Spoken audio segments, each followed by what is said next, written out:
నమస్తే, నేను మీ మల్లెపల్లి నరసింహులు. గౌరవ ముఖ్యమంత్రి రేవంత్ రెడ్డి గారు మాట్లాడే భాష విధానం ఎవర్రా జాతిపిత, చాలా సిగ్గుసేటు. ఇట్లాంటి ఒక ముఖ్యమంత్రి హోదాలో ఉండి ఇట్లాంటి పదాలను వాడడము చాలా సిగ్గుసేటుగా భావించాలి. మహానుభావుడు కేసీఆర్ గారు వయసు ఎంత? 73 సంవత్సరాలు. మరి నీ వయసు ఎంత? 56 సంవత్సరాలు. నీకంటే 17 సంవత్సరాలు పెద్ద. మరి ఆ వయసు కన్నా మీరు రెస్పెక్ట్ చేయాలి కదా. మాజీ ముఖ్యమంత్రి అయిన 10 ఏళ్ళు రాష్ట్రాన్ని అభివృద్ధి చేసిన వ్యక్తి, తెలంగాణను సాధించిన వ్యక్తి. అట్లాంటి వ్యక్తికి రా అనే ఎట్లా మీ నోటికి వచ్చింది? గౌరవ ముఖ్యమంత్రి గారు ఆయన 48 సంవత్సరాలు మీకంటే రాజకీయంలో అనుభవం ఉన్న వ్యక్తి, సీనియర్. నువ్వు ఎప్పుడు వచ్చినావు రాజకీయంలోకి? 2004లో నువ్వు రాజకీయంలోకి వస్తే ఆయన 1978లోనే రాజకీయంలోకి వచ్చాడు. 48 సంవత్సరాలు మీకంటే రాజకీయంలో ఆరితేరిన వ్యక్తి. ఈ రాష్ట్రాన్ని ఎట్లా సాధించాలి, ఏం చేయాలని చెప్పేసి 48 సంవత్సరాలు ఆయన రాజకీయ రంగప్రవేశం చేసిన నాటి నుంచే ఈ రాష్ట్రాన్ని ఎట్లా సాధించాలని ఆలోచన చేసి రాష్ట్రాన్ని తీసుకొచ్చిన వ్యక్తి కేసీఆర్ గారు.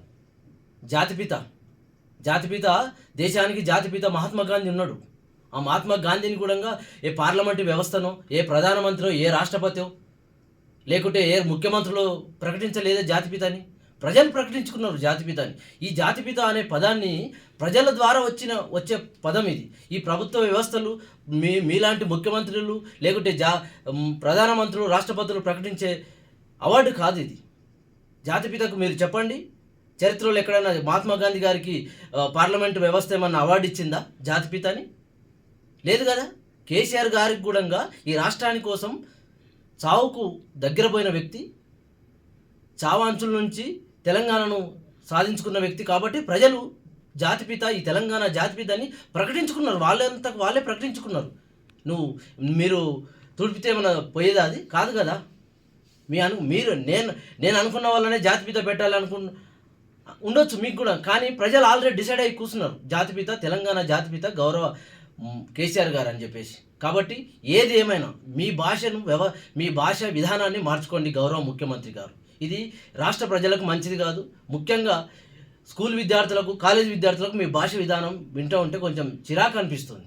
కాబట్టి గౌరవ ముఖ్యమంత్రి గారికి నేను ఒక తెలంగాణ ఉద్యమకారుడిగా 2 చేతులు ఎత్తి రిక్వెస్ట్ చేస్తూ ఉన్నా, మీ భాష విధానాన్ని మార్చండి.